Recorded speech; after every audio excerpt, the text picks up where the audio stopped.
Bonjour, Madame la ministre. Ma question, c'est vous avez tout à l'heure dit que la torture, elle est condamnée et sanctionnée au Sénégal. Lors des manifestations, nous voyons nous tous une journaliste torturée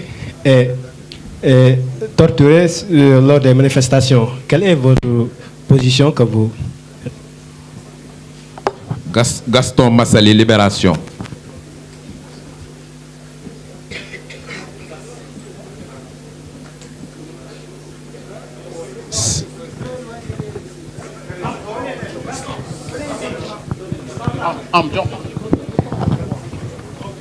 Ah oui, d'accord.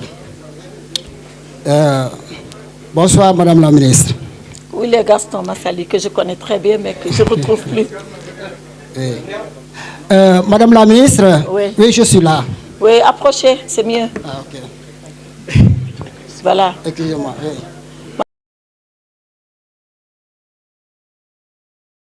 Madame la ministre, moi j'ai une préoccupation, comme vous avez dit, hein, une question pour chaque journaliste.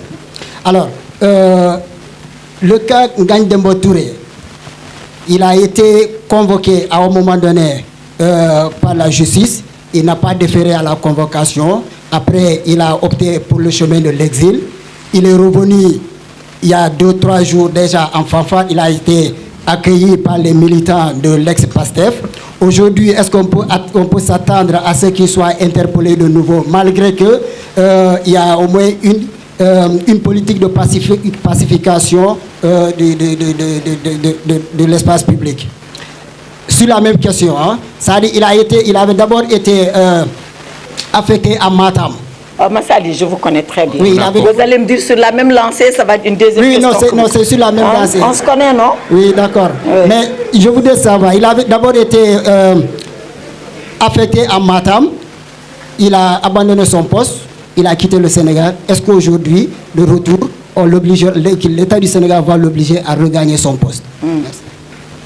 Et pour clôturer la liste de 5 questions, Adrien Marotte de AFP.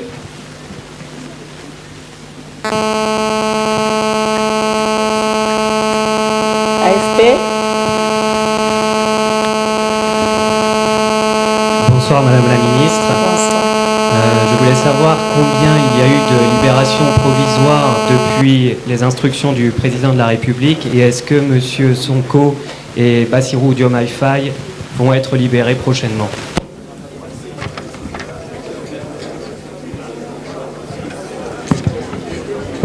Est-ce que Ibrahima, je réponds à ce premier lot? Voilà. Donc, merci à ceux-là qui ont posé ces questions.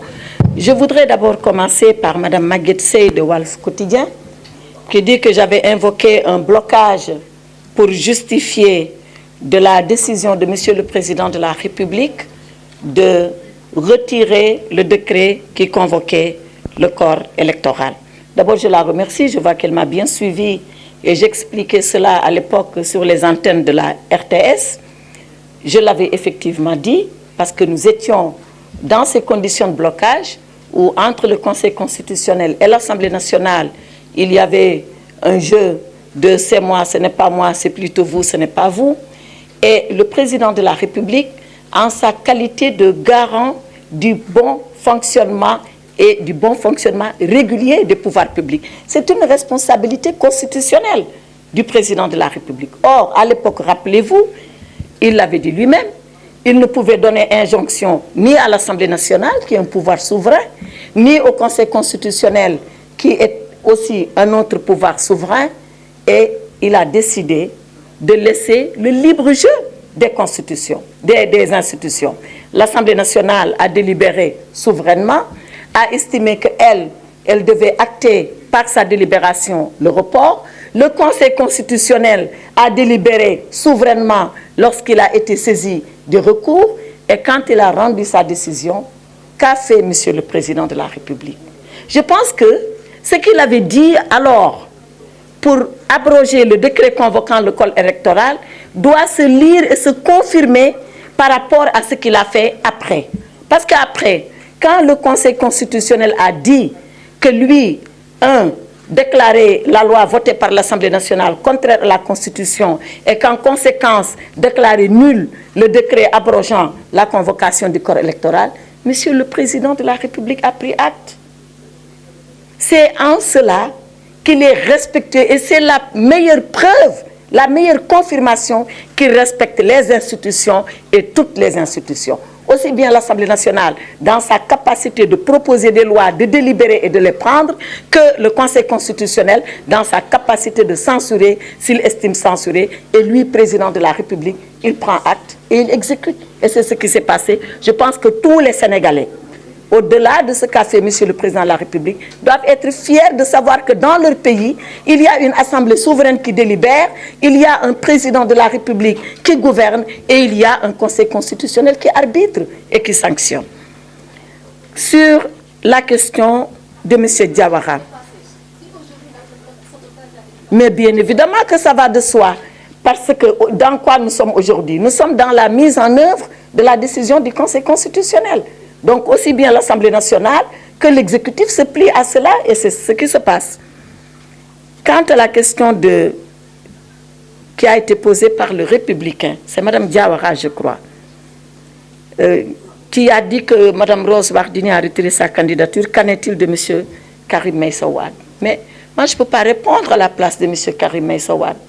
La seule chose que je sais et que vous tous savez avec moi, c'est que M. Karim Meïssa Wade considère qu'il a été injustement écarté de sa prétention de candidat à l'élection présidentielle. L'autre chose que je peux savoir, c'est que concernant Mme Wardini, elle a décidé en toute souveraineté, même s'il y a une procédure judiciaire la concernant, d'arrêter sa candidature et de la retirer et elle en a le droit.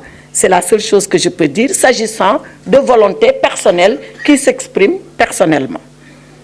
Pour ce qui est de Afrique Info, qui dit qu'une dame aurait été torturée, c'était ça votre question. Donc ce n'est pas torturé. Quand même, donnons leur sens à tous les mots. Pour ce que j'en ai vu, moi, je ne sais pas vous ce que vous avez vu. Voyez, moi, je relativise. J'ai vu effectivement qu'une journaliste a vu sa perruque enlevée et brutalisée. Alors,